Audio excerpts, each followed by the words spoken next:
News പ്ലസിലേക്ക് സ്വാഗതം.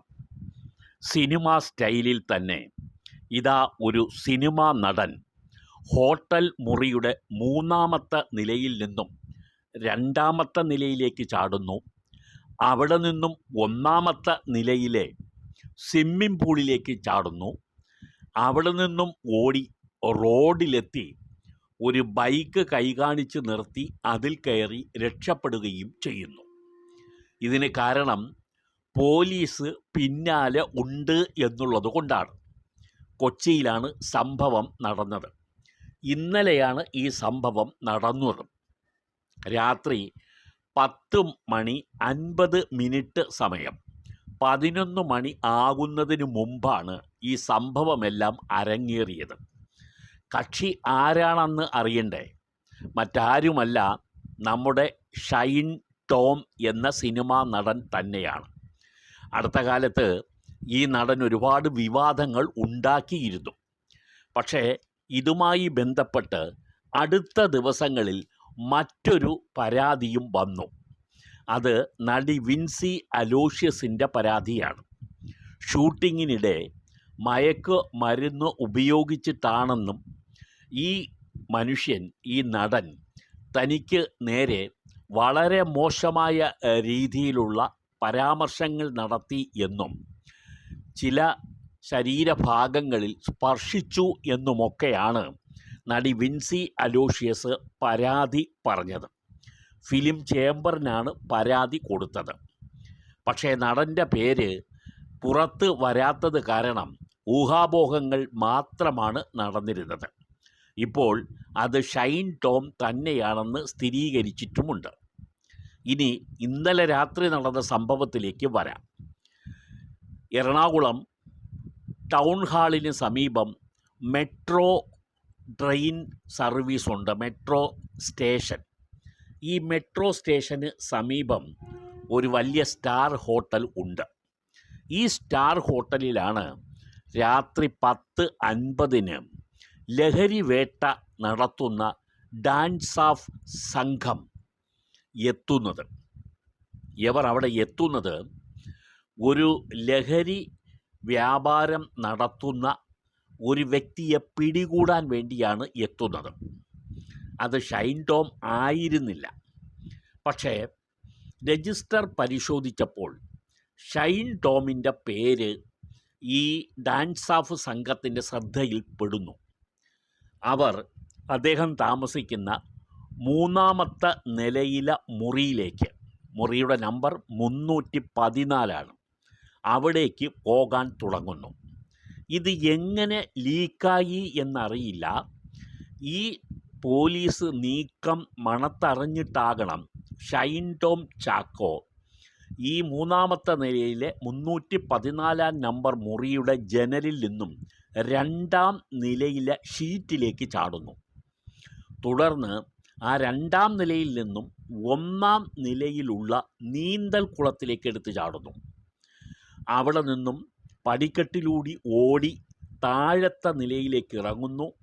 Emergency exit വഴി പുറത്തേക്ക് ഓടുന്നു. റോഡിലെത്തി അതുവഴി വന്ന ഒരു ബൈക്ക് യാത്രക്കാരനെ കൈ കാണിച്ച് തടഞ്ഞു നിർത്തി ബൈക്കിൻ്റെ പിന്നിൽ കയറി രക്ഷപ്പെടുന്നു. ഇതാണ് ഇന്നലെ രാത്രി കൊച്ചിയിലെ ടൗൺ ഹാളിന് സമീപമുള്ള ഹോട്ടലിൽ അരങ്ങേറിയത്. പോലീസ് ഇപ്പോഴും ഇദ്ദേഹത്തിനെ തപ്പി ഇറങ്ങിയിട്ടുണ്ട്.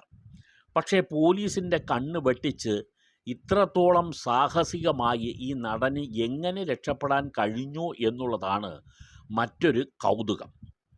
എന്തായാലും ഇദ്ദേഹം വൈകാതെ തന്നെ അമ്മയുടെയും ഫിലിം ചേംബറിൻ്റെയും ഒക്കെ നടപടിക്ക് വിധേയമാകാനാണ് സാധ്യത. ഫിലിം ചേംബറിന് നൽകിയ പരാതിയുടെ അടിസ്ഥാനത്തിൽ തിങ്കളാഴ്ച ഷൈൻ ടോമിനെതിരെ നടപടി എന്തെടുക്കണം എന്നത് ആലോചിക്കാൻ വേണ്ടി കൊച്ചിയിൽ യോഗം ചേരുന്നുണ്ട്. അമ്മ എന്ന താരസംഘടന പറയുന്നത്, പേര് കാണിച്ചുകൊണ്ടുള്ള പരാതി നൽകുകയാണെങ്കിൽ ഞങ്ങൾ നടപടിയെടുക്കാം എന്നുള്ളതാണ്.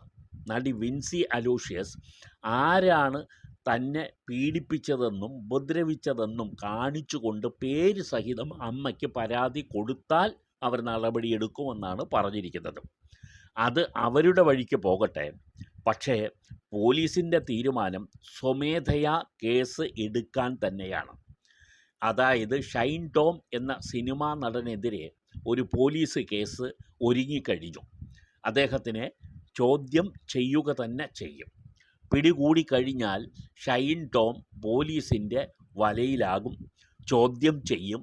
തുടർന്ന് ഇദ്ദേഹത്തിനെതിരെ സ്ത്രീ പീഡന നിരോധന നിയമമനുസരിച്ചുള്ള നടപടികളും ഉണ്ടാകും. മയക്ക് മരുന്നുമായി ബന്ധപ്പെട്ട് നേരത്തെ തന്നെ ഷൈൻ ടോമിനെതിരെ ചില പരാതികൾ ഉണ്ടായിരുന്നു. ഇദ്ദേഹം മയക്ക് മരുന്ന് ഈ ഷൂട്ടിംഗ് സമയത്തും സൈറ്റുകളിൽ ഉപയോഗിക്കുന്നുണ്ട് എന്നുള്ളതാണ് ഇപ്പോൾ നടി വിൻസി അലോഷ്യസിൻ്റെ പരാതിയെ തുടർന്ന് പുറത്തു വരുന്ന കാര്യം. അങ്ങനെ ഉപയോഗിച്ചതുകൊണ്ടാണ് ഇദ്ദേഹം തനിക്ക് നേരെ ഇത്തരത്തിലുള്ള ചില കോപ്രായങ്ങൾ കാട്ടിക്കൂട്ടിയതെന്ന് നടി വിൻസി അലോഷ്യസ് പറയുന്നു. അദ്ദേഹം മയക്ക് മരുന്നിന് അടിമയാണെന്നുള്ള ചില വിവരങ്ങൾ നേരത്തെ തന്നെ പുറത്തു വന്നിട്ടുണ്ടായിരുന്നു. കൊച്ചിയിലാണ് ഏറ്റവും കൂടുതൽ ലഹരി മരുന്ന് വ്യാപനം നടക്കുന്നത്. അത് വ്യാപാരത്തിൻ്റെ കാര്യത്തിലായാലും ഉപയോഗത്തിൻ്റെ കാര്യത്തിലായാലും കൊച്ചി നഗരം ഇപ്പോൾ ഏറ്റവും ഒന്നാം നിരയിലേക്ക് വന്നു കഴിഞ്ഞു. പല ഭാഗങ്ങളിൽ നിന്നും കൊച്ചിയിലേക്ക് ലഹരി മരുന്ന് സംഘടിപ്പിക്കുന്നതിനായി ചെറുപ്പക്കാർ എത്തിക്കൊണ്ടിരിക്കുന്നതായാണ് വിവരം. ഇത് അന്യ സംസ്ഥാന തൊഴിലാളികൾക്കും ഇതിനകത്ത് പങ്കുണ്ടെന്ന് കരുതപ്പെടുന്നു. പക്ഷേ അവർക്കിടയിൽ വീര്യം കുറഞ്ഞതും വില കുറഞ്ഞതുമായ ലഹരി മരുന്നുകളാണ് കൈമാറപ്പെടുന്നതെങ്കിലും ഉന്നതങ്ങളിലുള്ള പല ചെറുപ്പക്കാർക്കും ഉയർന്ന തരത്തിൽ ഉള്ള ലഹരി, ഉയർന്ന തുക നൽകി വാങ്ങേണ്ട ലഹരി മരുന്നുകളും അവരുടെ കൈകളിൽ നിർബാധം കൊച്ചിയിലെത്തുന്നുണ്ടെന്നുള്ളതാണ് ഇപ്പോൾ ഡാൻസ് ഓഫ് സംഘത്തിൻ്റെ വിലയിരുത്തൽ. കൊച്ചിയെ വ്യാപകമായി പരിശോധനയ്ക്ക് വിധേയമാക്കുന്നതിന് ഈ ലഹരി വേട്ട പോലീസ് സംഘം തീരുമാനിച്ചു കഴിഞ്ഞിട്ടുണ്ട്. പോലീസും എക്സൈസ് വിഭാഗവും ഒക്കെ കൂടി ചേർന്നിട്ടുള്ള ഒരു സംഘമാണ് ഡാൻസ് ഓഫ്. ഇവരുടെ കൊച്ചിയിലെ നീക്കം മണത്തറിഞ്ഞിട്ട് ഇപ്പോൾ ഇവിടെ നിന്നും പലരും പല സമയങ്ങളിലും മുങ്ങിക്കൊണ്ടിരിക്കുകയാണ്. എന്നാലും യഥാർത്ഥത്തിൽ ഉറവിടം കണ്ടെത്തുന്നതിനുള്ള ശ്രമം ഊർജിതമായി ഡാൻസ് ഓഫ് സംഘം നടത്തുന്നുമുണ്ട്. എന്തായാലും ഷൈൻ ടോമിൻ്റെ കാര്യം ഇനി പരിങ്ങലിലാണ് എന്ന് പറയാതെ വയ്യ. ആ നടനെ സംബന്ധിച്ചിടത്തോളം ഇനി സിനിമാ ലോകം എങ്ങനെ അദ്ദേഹത്തിനെ സ്വീകരിക്കുമെന്നും സിനിമയിലുള്ള ഇദ്ദേഹത്തിൻ്റെ അവസരങ്ങൾ ഇനി കുറയുമോ എന്നുമൊക്കെ വരും കാലം നമുക്ക് കണ്ടറിയാം.